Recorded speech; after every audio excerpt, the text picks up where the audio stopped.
وما ينطق عن الهوى إن هو إلا وحي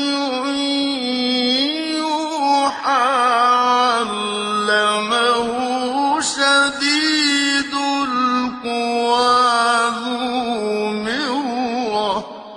بسم الله الرحمن الرحيم والصلاة والسلام على أشرف المرسلين سيدنا محمد الأمين وعلى آله وصحبه أجمعين. اللهم علمنا ما ينفعنا وانفعنا بما علمتنا وزدنا علما وألحقنا بعبادك الصالحين. اللهم فقهنا في الدين يا أرحم الراحمين وهب لنا من لدنك رحمة إنك أنت الوهاب. Aujourd'hui nous allons commenter deux voire trois rubriques pour qu'on avance assez vite et d'autant plus qu'il y a des hadiths qu'on a déjà vus. Il s'agit d'abord de la rubrique 25 que l'imam al-Bukhari rahimahullah wa nafa'ana bi'ilmih a intitulé Babu tahrid an-nabi sallallahu alayhi wa sallam wafd Abd al-Qais ala an yahfazu al-iman wal-ilm wa yukhbiru man wara'ahum. Wa qala Malik ibn al-Huwayrith radiyallahu anhu qala lana an-nabi sallallahu alayhi wa sallam irji'u ila ahlikum fa'allimuhum. Ensuite, il a cité le hadith 87 que vous n'avez pas dans le Tajrid Sarih puisqu'il est déjà passé avec nous. Donc, l'imam Zabidi ne reprend pas un hadith qui est déjà passé. Donc, dans ce hadith, l'imam Bukhari rahimahullah dit حدثنا محمد بن بشار قال حدثنا غندر قال حدثنا شعبة عن أبي جمرة قال كنت أترجم بين ابن عباس رضي الله عنهما وبين الناس فقال إن وفد عبد القيس أتوا النبي صلى الله عليه وسلم فقال من الوفد أو من القوم قالوا ربيعة فقال مرحبا بالقوم أو الوفد غير خزايا ولا ندامة قالوا إنا نأتيك من شقة بعيدة وبيننا وبينك هذا الحي من كفار مضر ولا نستطيع أن نأتيك إلا في شهر حرام أو في شهر حرام فمرنا بأمر نخبر به من وراءنا ندخل به الجنة فأمرهم بأربع ونهاهم عن أربع أمرهم بالإيمان بالله عز وجل وحده قال هل تدرون ما الإيمان بالله وحده قالوا الله ورسوله أعلم قال شهادة أن لا إله إلا الله وأن محمد رسول الله وإقام الصلاة وإيتاء الزكاة وصوم رمضان وتعطوا الخمس من المغنم ونهاهم عن الدباء والحنتم والمزفت قال شعبة ربما قال النقير وربما قال المقير قال احفظوه وأخبروه من وراءكم. Alors le titre c'est sur l'incitation du prophète sallallahu alayhi wa sallam des membres de la délégation de Abdul Qais à garder la foi et la science et à en informer ceux qu'ils avaient laissés derrière eux. Rappelez-vous, on a déjà parlé de Wafd Abd al-Qais qui sont venus voir le prophète sallallahu alayhi wa sallam, et ce hadith on l'a déjà vu dans le chapitre de l'iman, lorsqu'on parlait de l'khumus, le fait de donner le 1/5 du butin. Ensuite, il a cité une parole de Malik ibn al-Huwayrith radiyallahu anhu qui disait le prophète sallallahu alayhi wa sallam nous dit revenez chez vous et instruisez vos gens.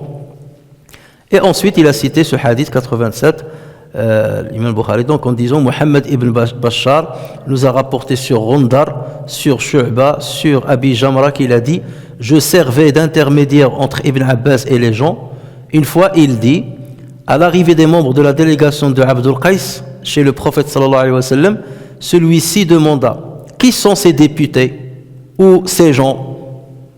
En fait, il y a un doute, est-ce que le prophète sallallahu alayhi wa sallam a dit ces députés ou bien ces gens? C'est pour ça que le narrateur dit, il cite les deux. Lorsqu'il y a un doute sur un mot ou un autre, le narrateur en général va choisir les deux. Comme ça, il lève le doute. Ils répondirent, nous appartenons à Rabi'a. Le prophète sallallahu alayhi wa sallam leur dit, soyez les bienvenus. Ou qu'il aurait dit que ces députés soient les bienvenus. En tout cas, ça ne change pas au sens. Sans être confondus et sans regret. Ô messager de Dieu, nous ne pouvons venir te voir que durant l'un des mois sacrés. Il y a ce clan des mécréants de Moudar qui nous sépare de toi. Parce qu'ils avaient peur de venir voir le prophète sallallahu alayhi wa sallam dans les mois normaux, faute de quoi ils risquaient d'être attaqués par ce clan de Moudar qui n'étaient pas musulmans. Donc eux, ils disent, on ne peut venir que les mois sacrés, puisque là, personne ne peut nous attaquer. Donc recommande-nous une chose assez claire que nous transmettrons à ceux que nous avons laissés derrière nous, ça veut dire au restant de notre peuple, qui nous fera entrer au paradis. Il leur recommanda 4 choses et leur interdit 4 autres. Il leur recommanda de croire en Dieu seul, et ensuite il leur dit, savez-vous ce que c'est que de croire en Dieu seul? Ils ont répondu, Dieu et son messager en sont plus informés. Et le prophète sallallahu alayhi wa sallam de répondre, c'est le fait d'attester qu'il n'y a de Dieu que Allah et que Mohammed est son messager, d'accomplir la prière, de payer la zakat, de jeûner le mois du Ramadan et de donner le 5e du butin. Et il leur interdit ad-duba. Et ça, on a parlé de ça, c'est comme des récipients qu'on fabrique d'une manière traditionnelle et dans laquelle on mettait certains liquides à faire monter. Al-hantam et al-muzaffat. Muzaffat, c'est un récipient dans lequel on met du goudron. Shu'ba, qui a rapporté ce hadith, parce qu'il est dans la chaîne de transmission, c'est lui qui a rapporté sur Abu Jamra ce hadith, il dit, il leur interdit aussi soit al-naqir, soit al-muqayyar, avant de leur dire, retenez bien cela et transmettez-le à ceux qui sont derrière vous. Alors, le titre sur l'incitation du prophète sallallahu alayhi wa sallam des membres de la délégation d'Abdul Qais à garder la foi et la science et à en informer ceux qu'ils avaient laissés derrière eux. Par cette rubrique, l'imam al-Bukhari, rahimahullah, enjoint aux professeurs, aux savants, d'inciter leurs élèves à bien retenir les éléments du savoir qu'ils transmettent et de bien les diffuser à ceux qui en ont besoin. Donc là, c'est une rubrique qui est adressée aux professeurs pour que dans leurs cours, de temps en temps, qu'ils encouragent leurs élèves, leurs étudiants, de bien apprendre et de transmettre. Parce que, quelque part, il faut faire partie de cette chaîne qui hérite du savoir, des chouïrs, et qui transmet aux autres.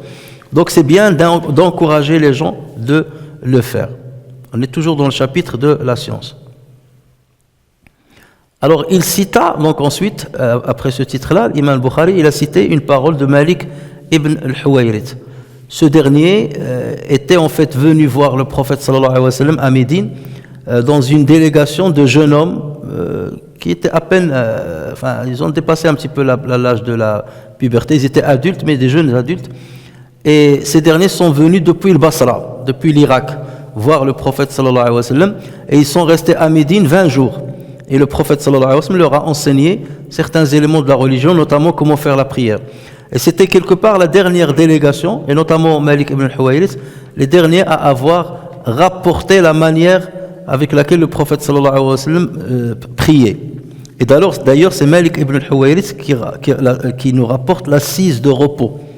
Il a dit, le prophète sallallahu alayhi wa sallam, donc lorsqu'il se relevait vers la 2e ou la 4e raka'a, il observait une petite assise après les 2 prosternations, une petite assise avant de se lever.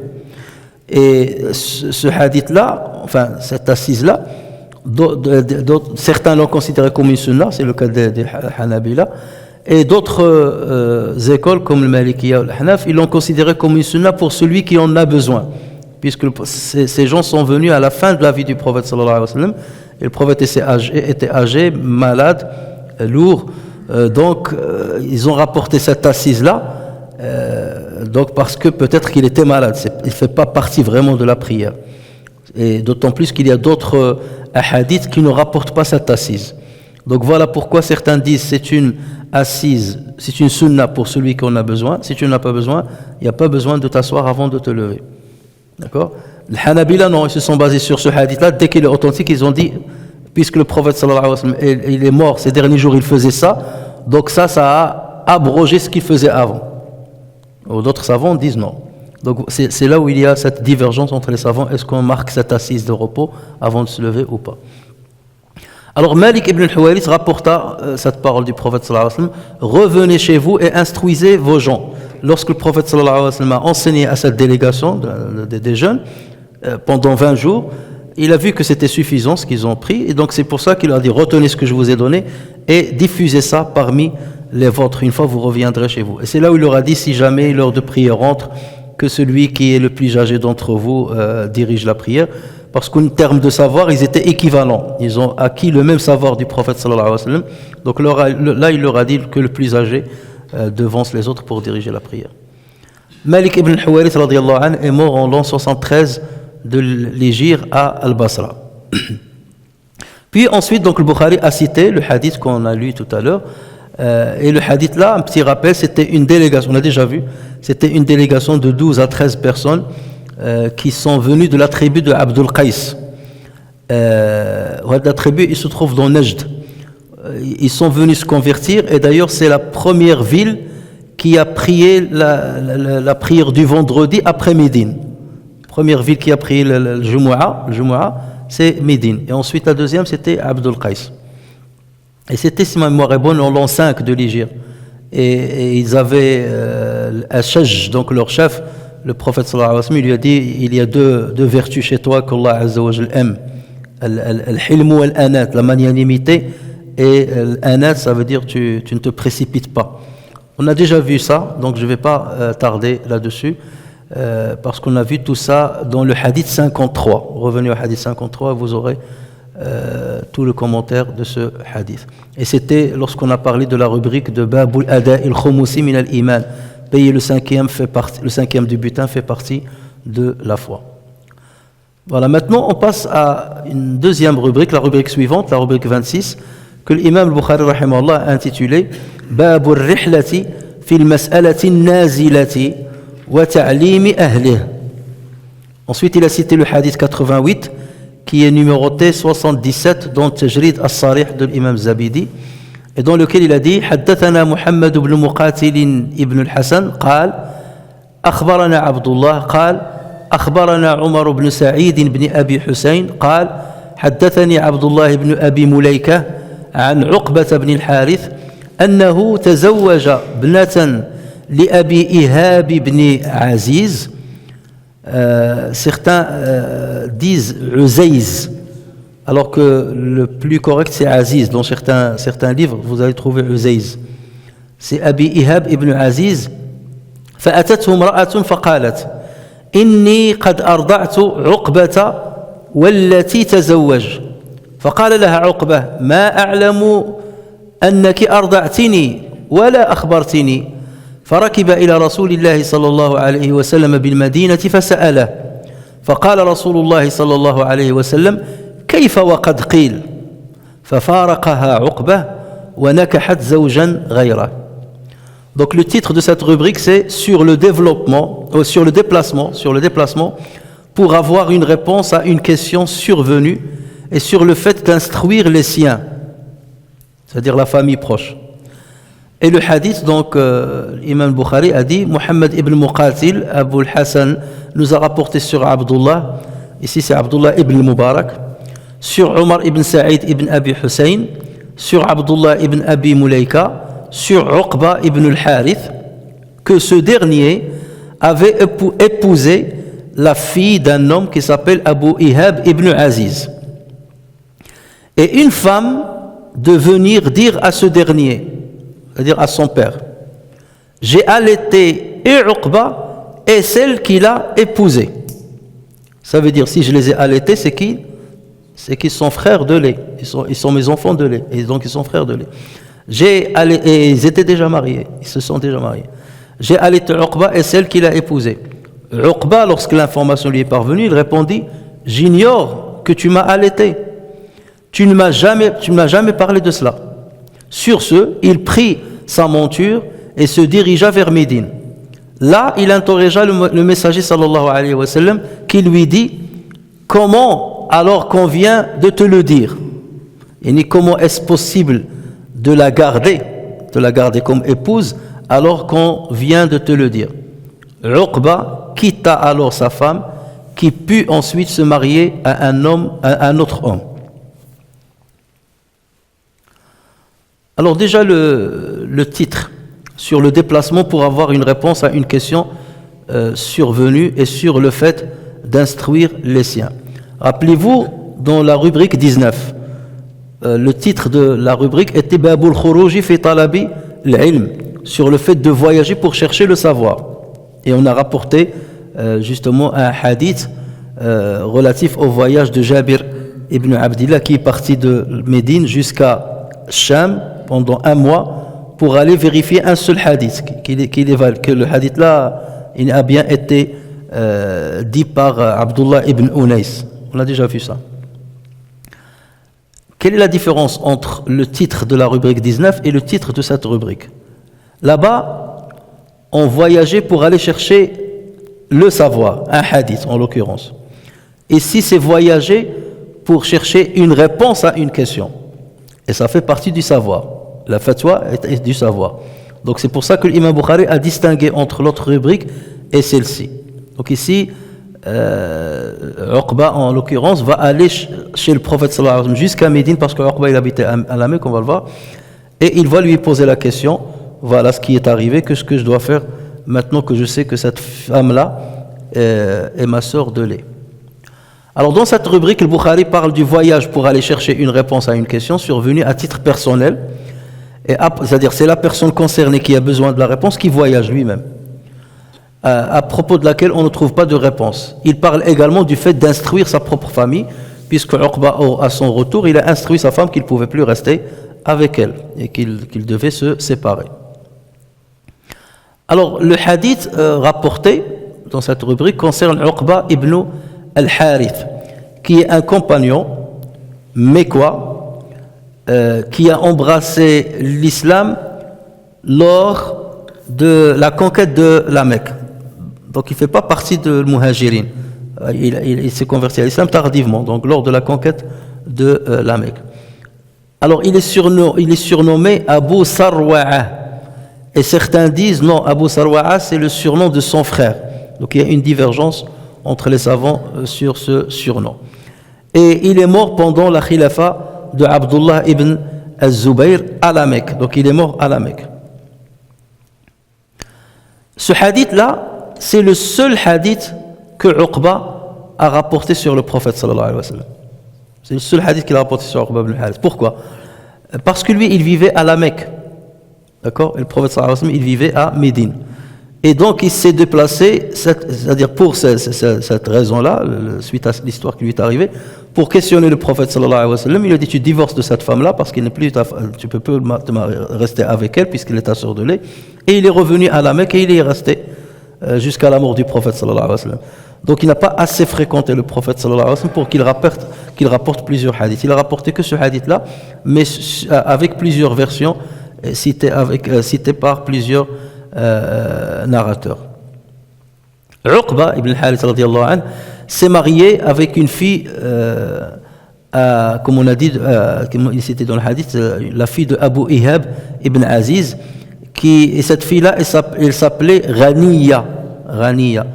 D'autres disent qu'elle s'appelait Ronia, mais le plus probant c'est Raniya. Et qu'on surnommait Yahya. Donc c'est alors qu'une femme est venue voir son père, et son père bien entendu, il l'a ramené chez lui, chez le concerné, pour l'informer qu'il l'avait allaité dans son enfance, ainsi que son épouse. Et dans la version de Tirmidhi, de ce même hadith, il est précisé que c'est une femme noire. Alors, lorsque vous trouvez dans des hadiths noirs, ça ne veut pas dire qu'il y a du racisme par rapport aux noirs. Il faut faire attention. Lorsqu'il cite ça, c'est seulement pour dire peut-être que, vraisemblablement, c'était une ancienne esclave. Ça veut dire que cette femme-là, peut-être qui était esclave à l'époque, ses deux enfants, ils jouaient près d'elle, ils ont commencé à pleurer, il a allaité le premier, il a allaité le deuxième, et c'était quelque chose d'anodin pour elle. Ce n'est que lorsqu'elle a entendu qu'ils se sont mariés qu'elle est venue en courant pour leur dire attention, je vous ai allaités tous les deux. Mais ni eux ni les parents n'étaient au courant. Donc là, cette précision de dire noir, ça veut dire qu'il y a c'est fort possible qu'elle était une esclave qui les avait allaités comme ça. Et c'est pour ça qu'elle ne l'a pas informé. Parfois tu as les enfants, ou là tu t'occupes des enfants, et ils commencent à pleurer, ils les allaitent, mais il n'a pas prévenu leurs parents. D'autant plus qu'à l'époque,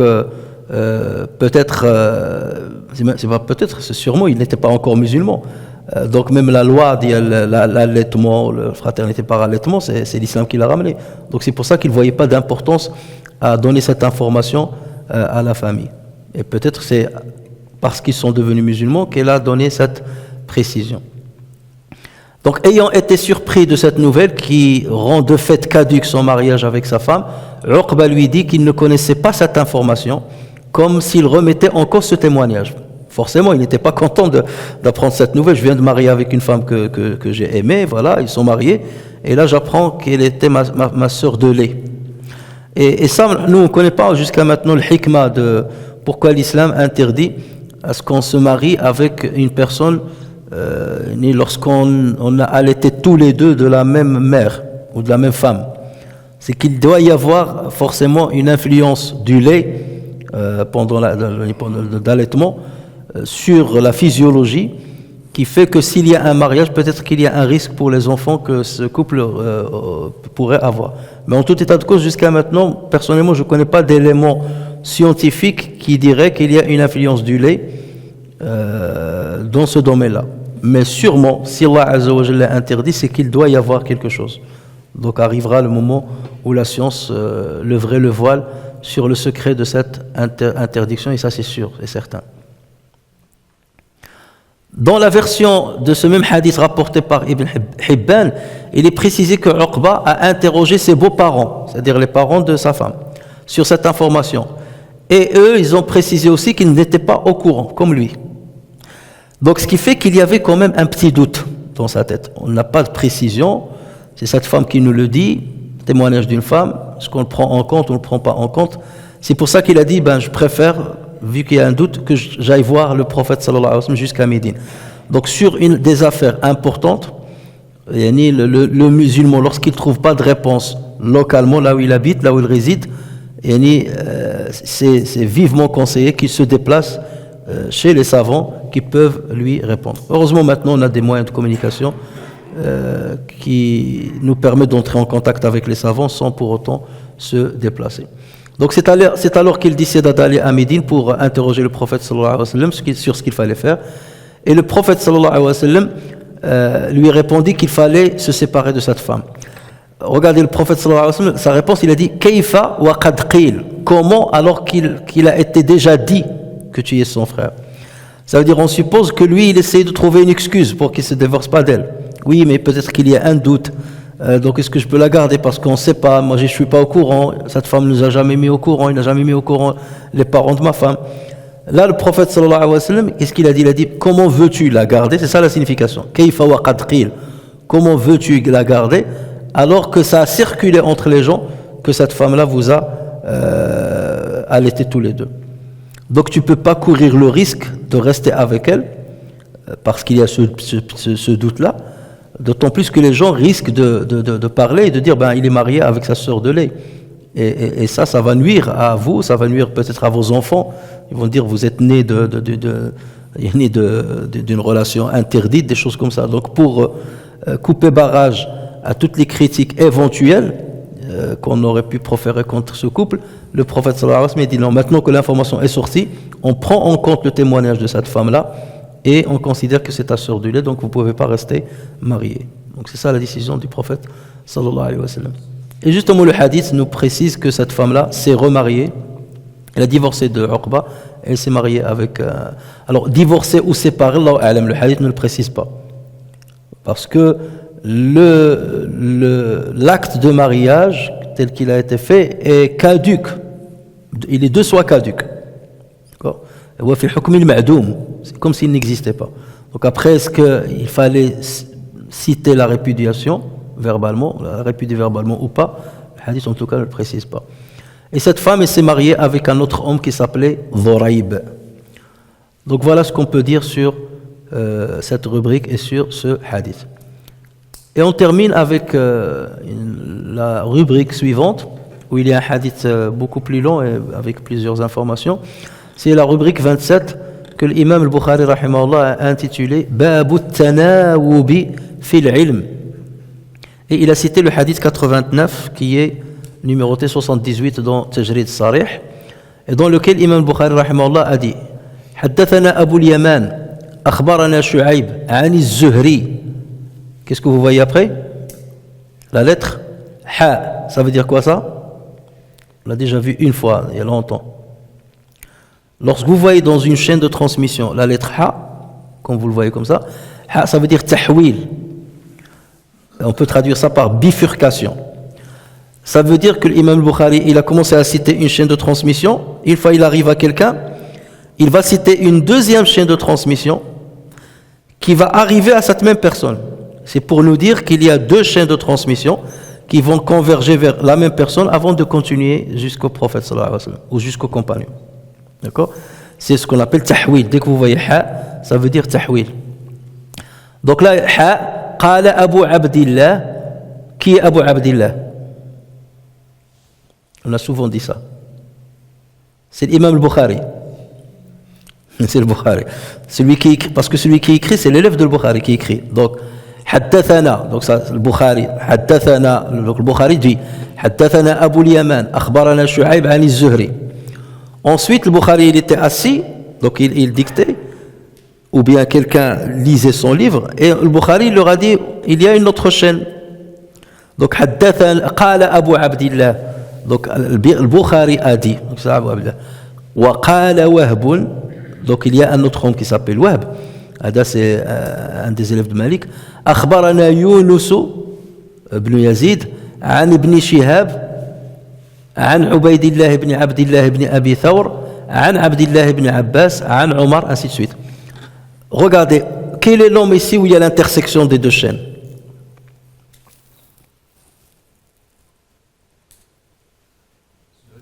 Hein? Zuhri. D'accord? Parce que vous le voyez dans la première chaîne, mais il est où dans la deuxième? C'est Ibn Shihab, barakallahu fik. Donc en fait, Zuhri, son nom complet c'est Ibn Shihab az-Zuhri. C'est un des maîtres de l'imam Malik. Donc vous voyez, une fois il a dit Zuhri, ou lorsqu'il a cité l'autre chaîne, il a dit Ibn Shihab. Alors il s'agit du même. Donc si on ne sait pas le nom complet, on risque de croire que c'est deux personnes différentes. Non. Donc Zuhri c'est le même, c'est lui Ibn Shihab. Donc les deux chaînes se retrouvent chez Ibn Shihab az-Zuhri. Voilà. Qui a rapporté sur donc Ubaydillah ibn Abdillah ibn Abi Thawr, sur Abdullah ibn Abbas, sur Omar ibn Khattab, قال كنت أنا وجار لي من الأنصار في بني أمية بن زيد وهي من عوالي المدينة وكنا نتناوب النزول على رسول الله صلى الله عليه وسلم ينزل يوما وأنزل يوما فإذا نزلت جئته بخبر اليوم من الوحي وغيره وإذا نزل فعل مثل ذلك فنزل صاحبي الأنصاري يوم نوبته فضرب بابي ضربا شديدا فقال أثمه ففزعت فخرجت إليه فقال قد حدث أمر عظيم قال فدخلت على حفصة فإذا هي تبكي فقلت طلقكن رسول الله صلى الله عليه وسلم قالت لا أدري ثم دخلت على النبي صلى الله عليه وسلم فقلت وأنا قائم أطلقت نساءك قال لا فقلت الله أكبر. Alors, lorsqu'on lit le hadith comme ça, il est très difficile de le comprendre, mais il faut voir les tenants et les aboutissants pour comprendre ce qu'il veut dire. Donc, le titre de cette rubrique, sur le fait de chercher la science à tour de rôle. Et j'avais déjà fait allusion à ça, que Sayyidina Omar ibn Khattab, il allait à Médine à tour de rôle avec un de ses voisins pour apprendre. On a déjà parlé, mais il s'agit de ce hadith-là. Maintenant, on va le voir d'une manière complète. Donc, le hadith 89. Donc je ne vais pas redire la chaîne de transmission avec la bifurcation, donc ça vous avez vu. Donc dans ce hadith là, Omar, qu'est-ce qu'il dit? Nous, moi et un voisin des Ansar, étions à Bani Umayya ibn Zayd, l'une des Awali de Médine. Il nous arrivait, moi et mon voisin, de descendre voir le messager sallallahu alayhi wa sallam à tour de rôle, chacun un jour. En descendant, je lui rapportais la révélation et les événements survenus au cours de ma journée. Lui aussi faisait la même chose une fois descendu. Son tour arrivé, il descendit un jour à Médine, puis revint frapper à ma porte violemment. Quand on m'ouvre, est-ce qu'il est là? Ça veut dire, il me demandait, Athammahu, est-ce que Omar est là, à la maison? Effrayé, je sortis le voir. Il me dit, il vient de se passer une chose grave. Sur ce, je me rendis chez Hafsa. Alors, bien entendu, il va lui citer de quoi il s'agit. C'est quoi la chose grave qui est arrivée? C'est ce qui a poussé Omar à aller à Médine, parce que là il était à l'Awali. Donc on comprendra après. Donc sur ce, je me rendis chez Hafsa, que je trouvais en train de pleurer. Hafsa, c'est qui? C'est sa fille et en même temps l'épouse du prophète sallallahu alayhi wa sallam, une des épouses du prophète sallallahu alayhi wa sallam. Donc que je trouvais en train de pleurer, je lui demandais alors, est-ce que le prophète sallallahu alayhi wa sallam vient de vous répudier? Je ne sais pas, répondit-elle. J'entrai ensuite chez le prophète sallallahu alayhi wa sallam et tout en restant debout, je lui dis, as-tu répudié tes épouses? Non, répondit-il. Allahu Akbar, m'écriai-je. J'ai répondu Allahu Akbar. Ça veut dire qu'il était content parce qu'il n'a pas divorcé sa fille. Il craignait qu'il divorce sa fille. Donc là, on comprend que son voisin, lorsqu'il lui dit quelque chose de très grave est arrivé, ça veut dire quoi? Le prophète a divorcé ses femmes. C'est pour ça que lui, il est descendu à Médine pour vérifier l'information. Alors dans cette rubrique, l'imam al-Bukhari rahimahullah va mettre l'accent sur la motivation que doit avoir le musulman pour acquérir le savoir, tout en conciliant cet objectif avec le travail à travers lequel il assure sa subsistance. C'est vrai que lorsqu'on travaille, on a moins de temps pour acquérir le savoir. Et il faut trouver un compromis entre les deux pour acquérir le savoir. Ça veut dire que tu dis, le savoir, ça reste ma priorité. Et je ne peux pas rater l'acquisition du savoir à cause du travail. Donc il faut que je trouve un moyen pour apprendre tout en travaillant. C'est ce qu'il a fait Omar ibn Khattab.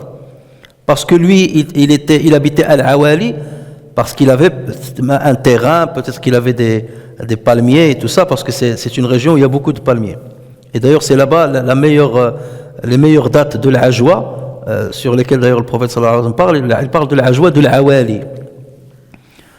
Et donc, Omar ibn Khattab, qu'est-ce qu'il faisait?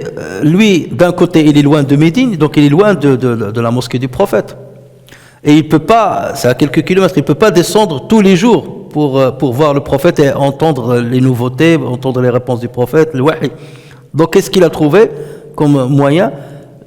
Moi et mon voisin, donc on s'est mis d'accord, un qui descend un jour pour chercher les informations et il me les ramène. Le lendemain, c'est à mon tour de rôle d'en les voir. C'est comme aujourd'hui, certains ils sont en train de regarder le foot et vous, là, ils veulent regarder le foot et vous allez leur transmettre ce que vous avez reçu. Mais vous aurez forcément plus de hasanat et eux, ils n'auront rien. Alors, dans le hadith rapporté par Al-Bukhari dans cette rubrique, il y a deux chaînes de transmission, donc ça c'est ce qu'on appelle tahwil, donc ça je ne vais pas le répéter, je me l'ai déjà dit, sauf qu'il y a une précision. La première chaîne de transmission, elle est continue. Celle par laquelle Imam Bukhari a commencé. Al-Bukhari sur Abu Yaman, sur Shu'ba, sur Zuhri, sur Ubaydullah, ainsi de suite. La deuxième, il est suspendu. Parce qu'il a dit, Qala Abu Abdillah, Al-Bukhari a dit, Ibn Wahb a dit. Donc nous, on doit connaître la date de décès et de naissance des uns et des autres pour savoir est-ce que la chaîne de transmission continue ou pas. On sait que l'Imam Bukhari, il est né en l'an 194 de l'Hégire. Ibn Wahb, lui, il est mort en 197 de l'Hégire. Ça veut dire, lors de la mort de ce dernier, l'Imam Bukhari, il avait quel âge? 3 ans. Est-ce qu'on peut considérer que le Bukhari a entendu cet homme-là à l'âge de 3 ans, ou qu'il a retenu ce qu'il lui a dit? Non, parce qu'on a dit, l'âge, il faut à peu près 5 ans. On a dit, hein? Donc, ce qui montre bien que dans cette chaîne-là, il y a un maillon qui manque. Qui a rapporté ça? Al-Bukhari, de Ibn Wahb. Donc c'est pour ça que la deuxième chaîne, elle n'est pas complète, elle est suspendue. Si nous, on veut juger le Bukhari, on va le juger sur la première chaîne, parce que c'est par elle qu'il a commencé, c'est là il est continu. Mais là, il a dit seulement, il y a quelqu'un d'autre qui a rapporté ce même hadith sur Ibn Shihab az-Zuhri. D'accord? Vous allez dire, mais quel est l'objectif? Ça, c'est une nukta ilmiya, c'est-à-dire c'est une précision scientifique donnée à ceux qui s'intéressent aux sciences de l'hadith.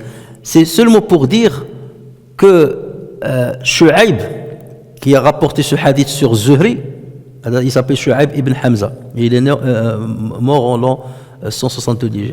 C'est pour dire que ce hadith-là ne fait pas partie des hadiths exclusifs de Shu'aib. Parce que dans le hadith, parfois on te dit hadith min mufradati fulan. Ce hadith-là, c'est un tel, c'est le seul qui l'a rapporté. Il n'y a aucune personne qui a rapporté ce hadith, si ce n'est ce fulan. Donc on l'appelle mufrad, le pluriel mufradat. Et il y a certains qui s'intéressent mufradat al-muhaddithin. Un tel, quels sont les hadiths que telle personne a rapporté toute seule. Elle toute seule, personne ne l'a rapporté, tel et tel et tel. Hana al-Bukhari, il a seulement fait une parenthèse pour dire Shu'aib n'est pas le seul à avoir rapporté ce hadith. Il y a une autre personne qui a rapporté le même hadith. Et en l'occurrence, c'est qui, à votre avis? Regardez la chaîne. Hein? Non, Shu'aib, il a apporté sur Ibn Shihab Zuhri. C'est Yunus. Regardez la deuxième chaîne. Yunus sur Ibn Shihab.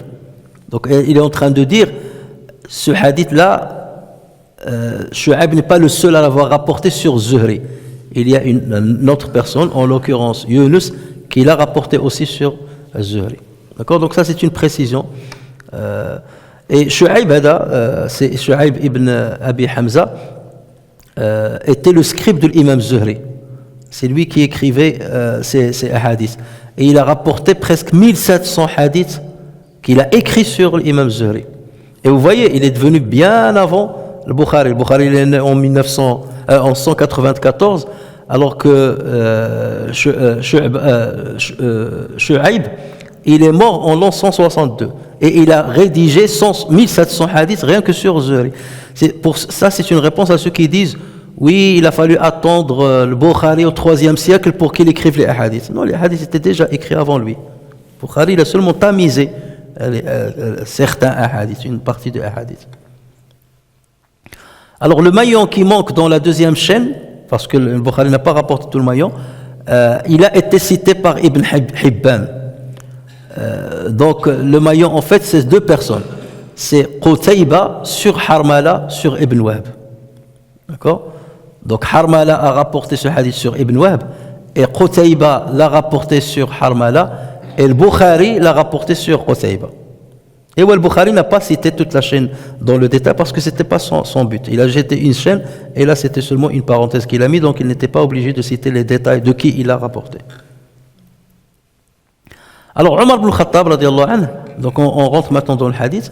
Omar ibn Khattab radiallahu anhu habitait à quelques kilomètres de l'est de Médine, donc dans le quartier de l'Awali, et ce quartier il se situe entre 5 à 12 kilomètres de la mosquée du prophète sallallahu alayhi wa sallam. Il commence à 5 kilomètres et il termine à 12 kilomètres de la mosquée du prophète sallallahu alayhi wa sallam. Il existe jusqu'à maintenant et il y a encore quelques fermes. Malheureusement il y a beaucoup de constructions qui détruisent toutes les fermes qu'il y avait, alors que c'est des très belles fermes. Et c'est là où on a, comme je vous ai dit, l'Ajwa, la date de l'Ajwa, qui sera parmi les dates du paradis. Et celui qui en mange, combien? 7 ne sera pas touché par la sorcellerie dans la journée où il les a mangés. Donc un des voisins de Omar, qui s'appelle Itban ibn Malik, donc là on a son nom, il s'appelle Itban ibn Malik, et qui est de la tribu de Bani Umayya ibn Zayd, comme Omar ibn Khattab l'a dit. Alors les deux hommes avaient des occupations pour assurer leur subsistance. Donc ils travaillaient dans l'agriculture, mais dans le même temps, ils ne souhaitaient pas rater un enseignement prophétique ou une nouvelle relative à la révélation. C'est alors qu'ils se sont mis d'accord de descendre à Médine à tour de rôle pour apporter les nouvelles. Un jour, à son retour de Médine, Itban ibn Malik vint frapper violemment à la porte de Omar pour l'informer d'une chose grave qui s'est passée. En fait, il a entendu une rumeur selon laquelle le prophète sallallahu alayhi wa sallam venait de répudier ses épouses. Et en effet, la rumeur a une base, mais le prophète n'avait pas répudié ses épouses. Il ne les avait pas répudiées, mais il y avait un événement qui est arrivé qui semer un peu le doute dans l'esprit de ceux qui ont lancé cette rumeur. En fait, il y avait des erreurs commises par les épouses du prophète sallallahu alayhi wa sallam, et le prophète sallallahu alayhi wa sallam était déçu d'elles. Et tellement sallallahu alayhi wa sallam était déçu qu'il a juré de ne pas avoir de rapport conjugal avec elles pendant 1 mois. Et ça, c'est ce qu'on appelle al-ila. Al-ila. Et ce mot-là, on trouve dans le Coran. Allah Azza wa Jalla dit لِلَّذِينَ يُؤْلُونَ مِن نِّسَائِهِمْ تَرَبُّصُ 4 أشهر فإن فاءوا فإن الله غفور رحيم وإن عزموا الطلاق فإن الله سميع عليم. Dans sourate Al-Baqarah. Donc pour ceux qui font le serment, il a alaytu, ça veut dire j'ai fait le serment. Alaytu ala nafsi, j'ai fait le serment avec moi-même. Ala, ça veut dire il a fait le serment. Donc lilladhina yu'luna min nisa'ihim, pour ceux qui font le serment de se priver de leur femme, il y a un délai d'attente de 4 mois. En fait, ça c'était une pratique très répandue à l'époque, c'est que la personne ne divorce pas sa femme, ne la répudie pas, mais il prend l'engagement, il prend le serment de ne pas avoir de rapport conjugal avec elle. Et parfois, il la laisse suspendue pendant longtemps. Elle n'est ni divorcée, ni épousée. Et l'islam n'a pas voulu que cette situation reste ainsi, parce que c'est très, bien entendu, négatif pour la femme, de rester comme ça suspendue. Donc, Allah Azza wa Jalla leur a donné un délai. Vous n'avez pas le droit d'accomplir l'ila plus de 4 mois. Moins de 4 mois, Allah vous autorise. C'est toujours mieux que de divorcer. En tout cas, ça c'est pour éviter le divorce. Mais dès que ça arrive à 4 mois, l'homme doit prendre une décision. Ou bien il revient à sa femme, ou bien il divorce d'elle. Mais il ne peut pas rester comme ça dans une situation précaire, suspendue. C'est pour ça Allah a dit, pour ceux qui font le serment de se priver de leur femme, il y a un délai d'attente de 4 mois. Et s'ils reviennent de leur serment, celui-ci sera annulé, car Allah est certes pardonneur et miséricordieux. Ça veut dire, s'il dit, maintenant j'annule mon serment, il va nourrir 10 pauvres, là il jeûne, s'il ne peut pas jeûner 3 jours, et il revient à sa femme. Mais s'il se décide au divorce, celui-ci devient exécutoire. Et car Allah est certes audient et omniscient. Donc là, il ne faut pas laisser. Donc s'il ne veut pas revenir avec sa femme, dans ce cas, il faut qu'il la libère, qu'il la divorce, qu'il ne la laisse pas comme ça, suspendue. Donc le prophète sallallahu alayhi wa sallam, parce qu'il était déçu de ses femmes, il s'est engagé, il a pris le serment de ne pas avoir de rapport conjugal avec elle pendant 1 mois. Alors c'était à cause de quoi? C'est ça la question. Pourquoi le prophète sallallahu alayhi wa sallam était déçu de ses femmes? Là les savants ont divergé. Mais en tout cas on a cité 2 causes. Certains disent une des 2, ou certains disent les 2 causes ont poussé le prophète sallallahu alayhi wa sallam à accomplir l'ila. Alors certains disent que c'était à cause d'un secret que le prophète sallallahu alayhi wa sallam a confié à Hafsa. Et il lui a dit de ne pas le dire à une autre femme, à une autre épouse, de ses épouses, une autre amoureuse, Aïcha. Et Hafsa a transmis le secret. Enfin, elle n'a pas respecté le secret. Et c'est comme s'il a comploté avec Aïcha radiallahu anha, et le prophète sallallahu alayhi wa sallam était en colère contre elle. Donc c'est à cet événement-là que fait référence surat At-Tahrim. وإذ أسر النبي إلى بعض أزواجه حديثا فلما نبأت به وأظهره الله عليه عرف بعضه وأعرض عن بعض فلما نبأها به قالت من أنبأك هذا قال نبأني العليم الحكيم. Donc c'était quoi là aussi il y a 2 versions sur qu'est-ce qui s'est passé. Une première version qui dit que le prophète sallallahu alayhi wa sallam, donc comme vous le savez, il avait plusieurs épouses, chaque nuit il passait chez une femme. Lorsqu'il allait chez sa femme Zaynab, celle-ci, elle lui donnait du miel. Et le miel, c'était une denrée rare à l'époque. Donc il donnait au prophète sallallahu alayhi wa sallam du miel. Donc lui, il était content à chaque fois qu'il mange le miel chez sa femme.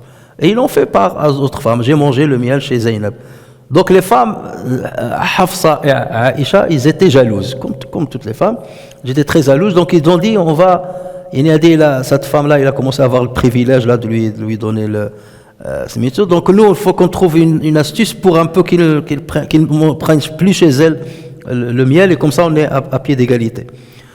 Donc ils ont dit, si jamais le prophète sallallahu alayhi wa sallam vient la prochaine fois, que ce soit chez toi ou chez moi, on va lui dire tu sens mauvais, tu as une mauvaise haleine, tu sens mauvais. Et s'il nous dit qu'est-ce que tu as mangé, on va lui poser la question, qu'est-ce que tu as mangé. S'il nous dit j'ai mangé le miel, j'ai pris le miel chez Zaynab, on va lui dire mais non, ça sent l'odeur d'une gomme qui était sucrée, qui se trouvait dans certains arbres. C'est une gomme qu'on extrait de certains arbres, Elle était sucrée, mais il sentait très mauvais. Donc c'est comme si ton épouse, en fait, elle t'a pas donné du miel, elle t'a donné de la gomme. Donc on va lui dire ça, comme ça, elle prendra plus chez elle le miel. Et d'ailleurs, apparemment, c'est ce qui est arrivé. Donc ils lui ont dit ça, et le prophète sallallahu alayhi wa sallam, il a dit, à partir de maintenant, je ne prendrai plus le miel chez Zaynab. Et Allah Azza wa Jal lui en a voulu parce que lui a réprimandé là-dessus, tu n'as pas à interdire quelque chose que Dieu t'a rendu licite. Et Allah Azza wa Jal, il a réprimandé Hafsa et Aïcha. Donc ça c'est la première version. La deuxième version, c'est que Hafsa était à l'extérieur de son appartement, et en revenant à son appartement, il a vu le prophète sallallahu alayhi wa sallam sortir avec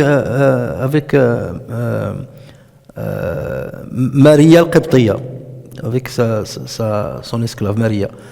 Et donc il était jalouse lorsqu'il était avec Maria, et il était chez elle.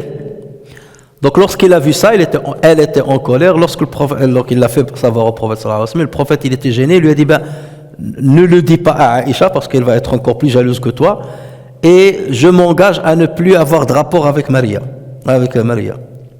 Alors que c'était légitime ce qu'il faisait par rapport à la loi musulmane. Et donc, malgré ça, Hafsa a dévoilé le secret à Aïcha. Donc ça, c'est la deuxième version, d'accord? Mais en tout cas, c'est la même raison. Deux des épouses du prophète sallallahu alayhi wa sallam qui ont à peu près comploté contre lui.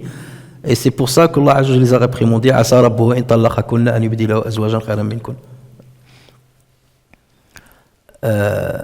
La deuxième raison que certains savants citent, et il se peut que le plus probant, c'est que c'est les deux événements qui ont fait que le prophète sallallahu alayhi wa sallam était déçu. C'est que les épouses du prophète sallallahu alayhi wa sallam sont venues le voir, toutes les épouses, et lui ont dit à Rasulallah, on est parmi les femmes les plus pauvres, on est parmi vraiment les plus pauvres, parce que le prophète sallallahu alayhi wa sallam il distribuait tout l'argent, il gardait rien pour lui, enfin il gardait très peu pour lui. On est très pauvres et tout, donc il faut un petit peu nous donner un peu de largesse.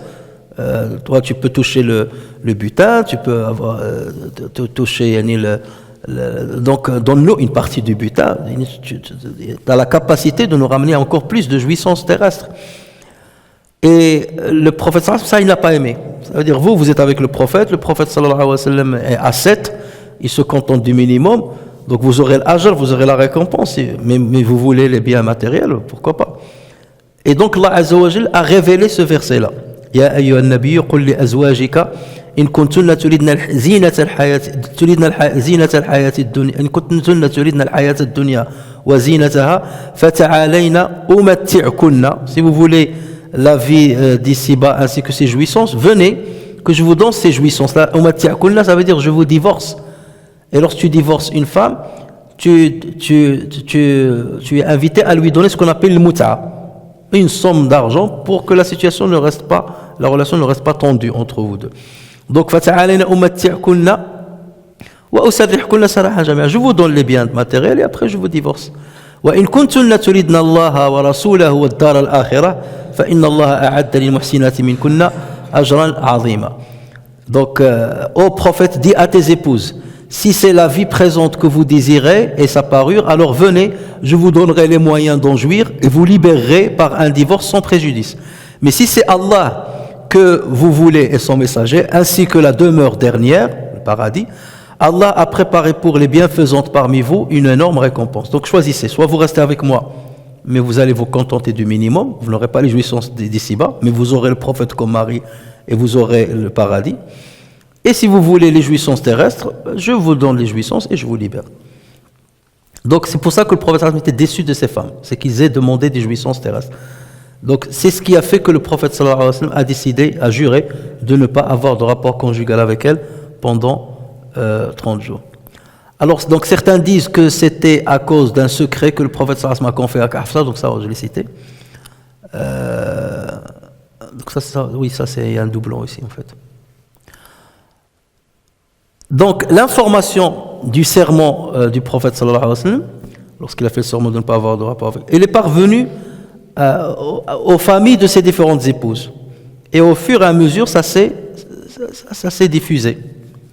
Et d'autant plus que le prophète sallallahu alayhi wa sallam, au lieu d'aller chez ses épouses, il se retranchait dans un petit local dans lequel on stocke la nourriture et les boissons en général. C'est un local qu'on met en hauteur. On stocke ce qu'on appelle le khizana. Khizana, on l'appelle في البلاد الخزين. Donc ou bien le mashrouba. On l'appelle aussi al-mashrouba ou bien le khizana. Et donc les compagnons ont vu le prophète sallallahu alayhi wa sallam pendant cette période-là monter dans il ne rentrait pas chez ses femmes. Donc ils ont compris qu'il y a quelque chose. Et avec les familles qui ont été mises au courant, donc l'information s'est diffusée. Et donc des gens ont dit le prophète a divorcé ses femmes. Mais ils ne savaient pas que c'était seulement un ila. Parce que le prophète ne l'a pas dit. C'était un sermon par rapport à lui-même. Donc c'est pour ça que la rumeur s'est propagée entre les gens.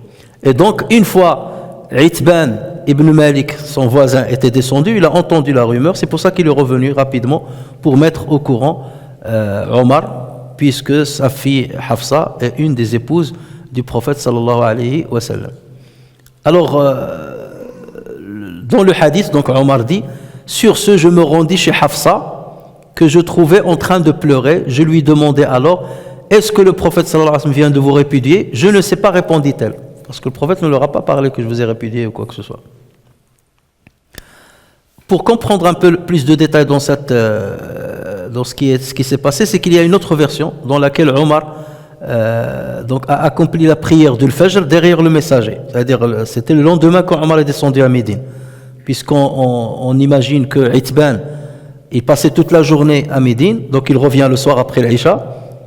Donc il a informé Omar. Donc il ne va pas descendre la nuit parce que de toute façon le prophète ne va pas l'accueillir après l'Aïcha. C'est pas bien de parler après l'Aïcha, ou de visiter les gens après l'Aïcha.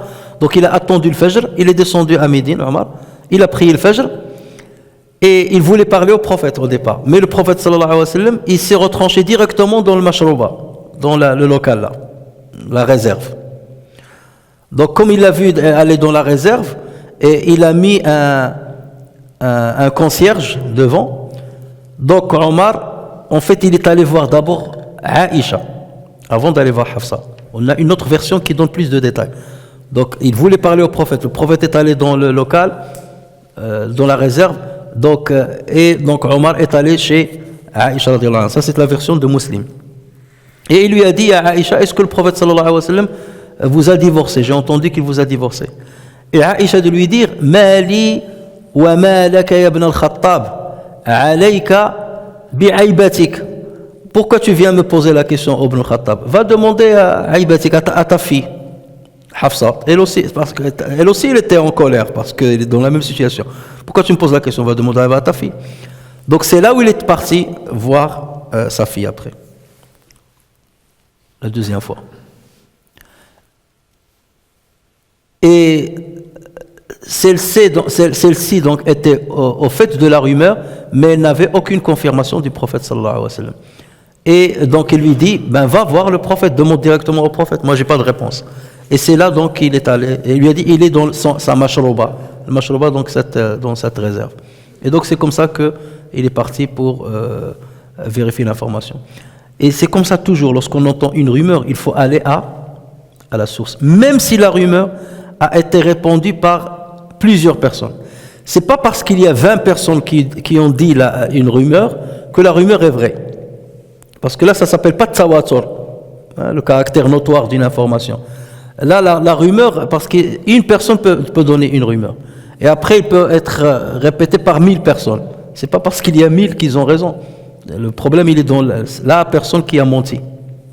Et c'est pour ça que même dans les hadiths, lorsqu'on parle de hadith mutawatir, il faut que dans chaque étage, il y ait un grand nombre. Si tu as dans un étage une seule personne qui l'a rapporté à 200 personnes, le hadith reste de l'ahad, le hadith reste singulier. D'accord? Et raison de plus lorsqu'il s'agit d'une rumeur qui remettrait en cause certaines choses. L'imam Ibn Hajar, il dit al-isha'atu allati la tastanidu ila dalil la tufidu al-ilm walau kathura naqiluha. Les rumeurs qui ne se basent pas sur une preuve ne valent rien, même si le nombre de leurs colporteurs est grand. Et donc, Omar radiallahu anhu, pour voir le prophète sallallahu alayhi wa sallam, il a demandé l'autorisation au concierge. Et ce concierge, c'était un jeune noir, donc ça veut dire qu'il était un esclave affranchi peut-être, ou un esclave encore. En tout cas, c'est lui qui montait la garde devant la réserve où était le prophète sallallahu alayhi wa sallam. Il s'appelait Rabah. Donc Omar est venu, lui a dit annonce mon arrivée au prophète pour qu'il me laisse rentrer. Rabah est rentré, il est sorti, il lui a dit je lui ai annoncé ta venue, il n'a rien dit. Donc Omar est reparti à la mosquée. Il est resté longtemps à côté de le minbar. Ensuite, il est revenu parce que il brûlait de l'intérieur. Il voulait avoir l'information. Est-ce que ma fille est divorcée? Qu'est-ce qui s'est passé? Qu'est-ce qu'elle a fait ma fille? Il est revenu une deuxième fois. Il lui a dit Rabah, demande au prophète sallallahu alayhi wa sallam, annonce ma venue. Je veux rentrer le voir. Il est rentré, il est ressorti. Il lui a dit j'ai annoncé ta présence. Il n'a pas répondu. Troisième fois, il a fait pareil. Il lui a dit il n'a pas répondu. Et c'est au moment où Omar partait qu'il lui a dit il t'autorise pour entrer. Et le détail de ce qui s'est passé, on va le trouver dans un hadith très long. Je vais le traduire au fur et à mesure.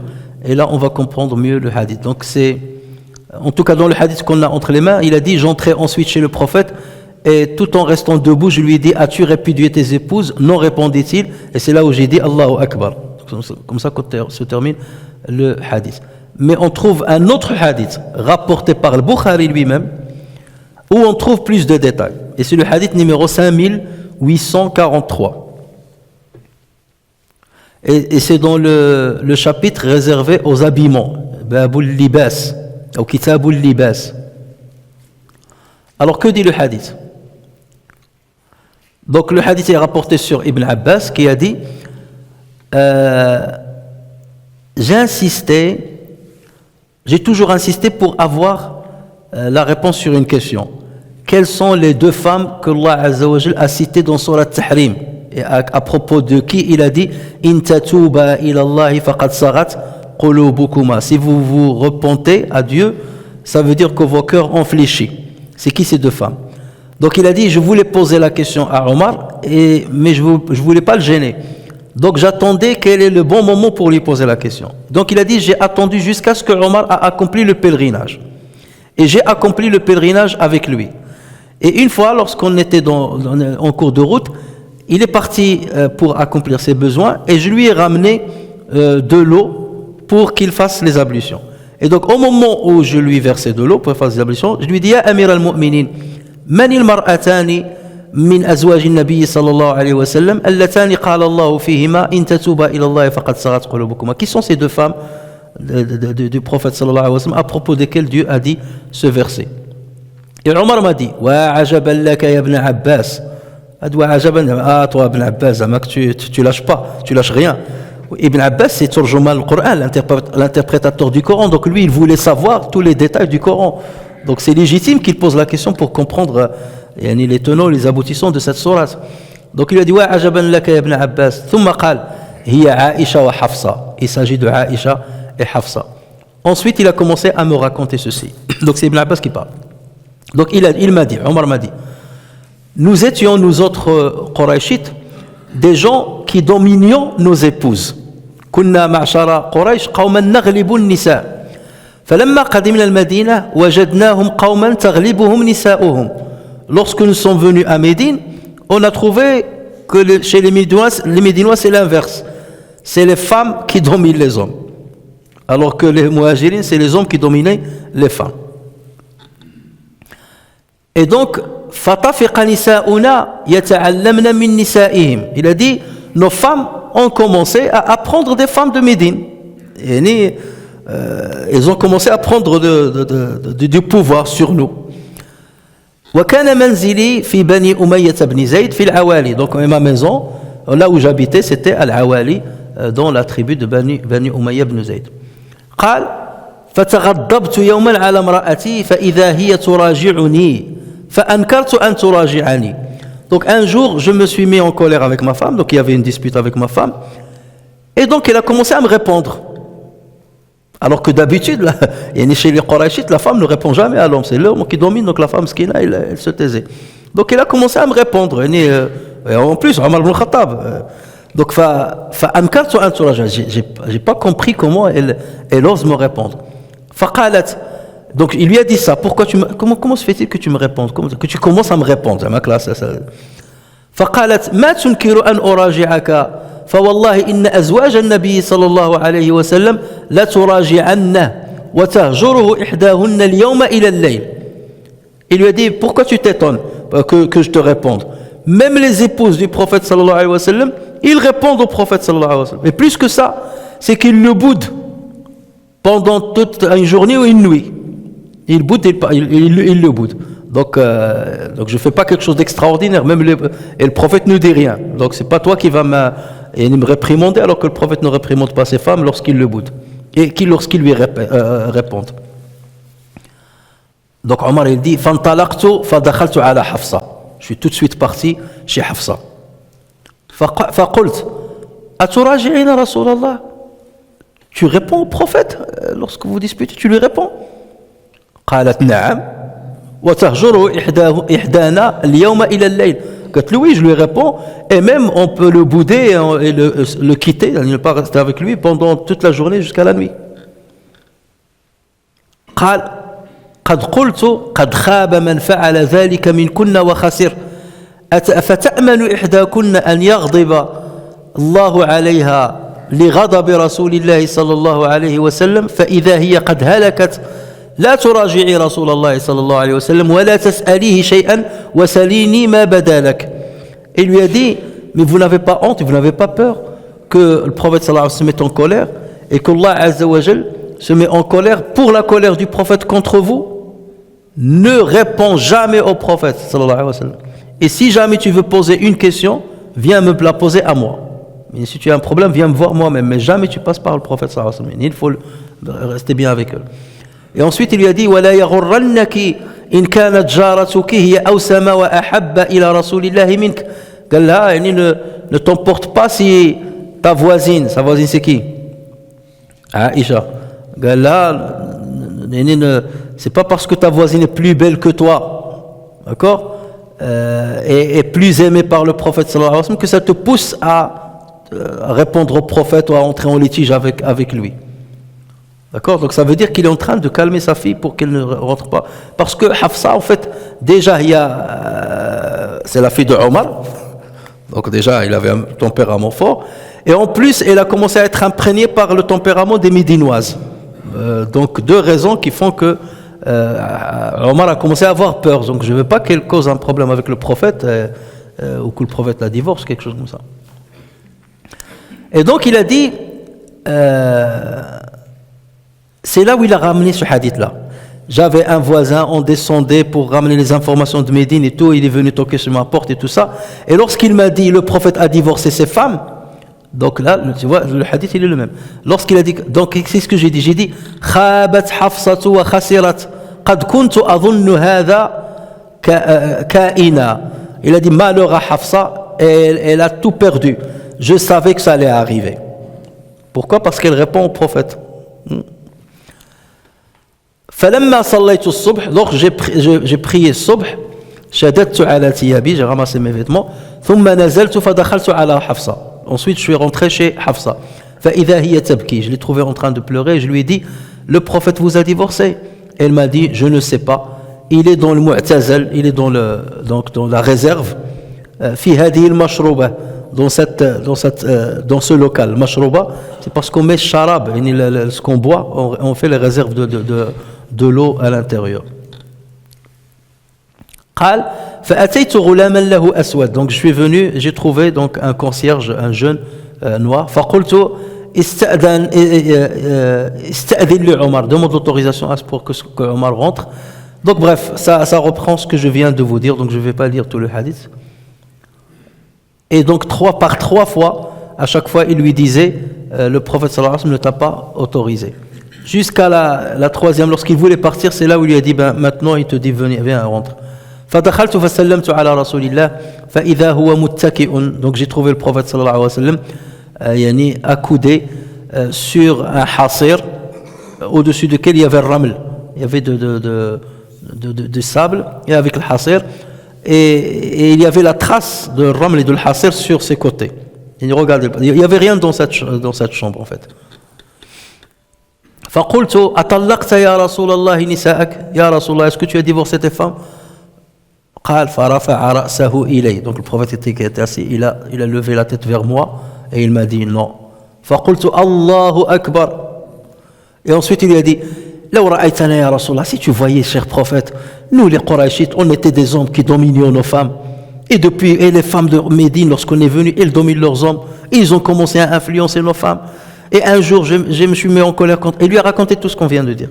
Je me suis mis en colère contre ma femme et je lui ai dit, comment oses-tu me répondre? Et elle m'a dit, que les épouses du prophète te répondent aussi. Donc je suis venu voir Hafsa et je lui ai dit de ne jamais te répondre. Et je lui ai dit, s'il y a quelque chose, tu viens me voir.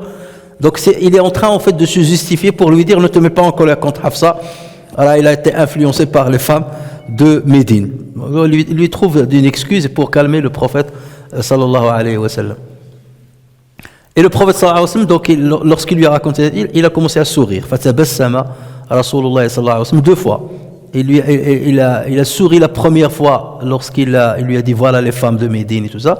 Ou la deuxième fois lorsqu'il a dit je suis venu voir Hafsa et voilà ce que je lui ai dit, voilà ce que je lui ai dit. Le prophète sallallahu alayhi wa sallam il a souri.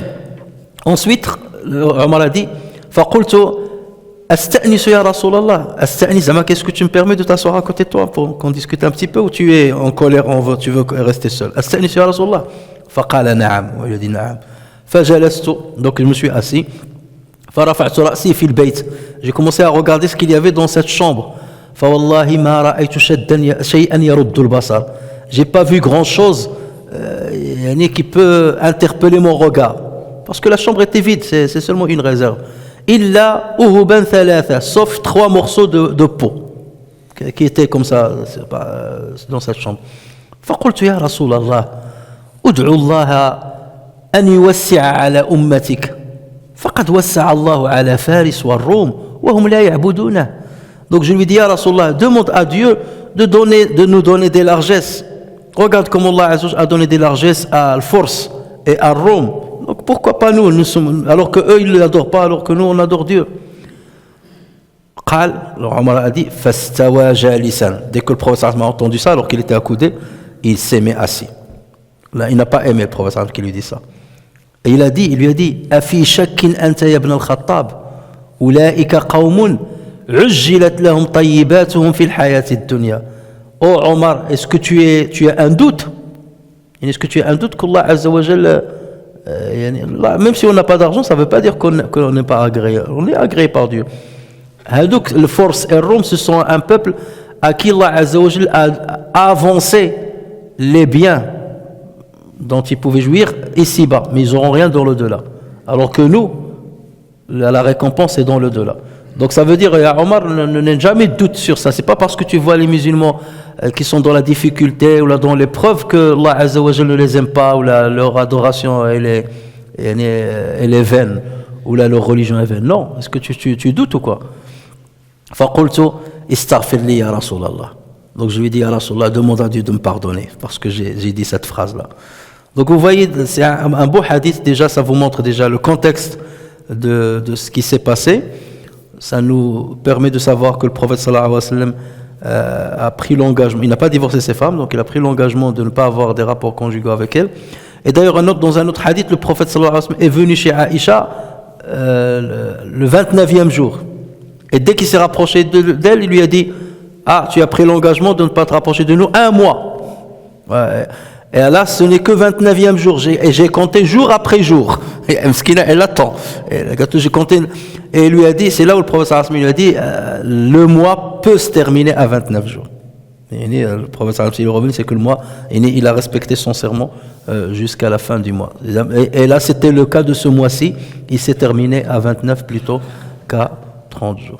Voilà donc ce qu'on peut dire sur cette rubrique qui, une fois de plus, nous montre la motivation de Omar ibn Khattab pour acquérir le savoir et comment il a concilié entre son travail et l'acquisition du savoir. C'est pour ça qu'il faisait à tour de rôle la descente vers Médine pour ne rien rater. Et ce qu'on peut tirer de ça, c'est que le musulman, ton travail ne doit pas te faire, ne doit pas t'écarter de l'acquisition du savoir. C'est ça ce qu'il faut retenir. Même si tu travailles, même si tu cours derrière ta subsistance, l'acquisition du savoir doit faire partie de ta vie. Et tu dois ménager ton temps ou t'arranger d'une manière ou d'une autre pour continuer à acquérir le savoir malgré ton travail. C'est ce qu'on peut tirer de cette rubrique. نفعني الله وإياكم بالقرآن الكريم وبحديث سيد الأولين والآخرين وغفر الله لي ولكم ولسائر المسلمين. سبحانك اللهم وبحمدك نشهد أن لا إله إلا أنت نستغفرك ونتوب إليك. سبحان ربك رب العزة عما يصفون وسلام على المرسلين والحمد لله رب العالمين. بارك الله فيكم.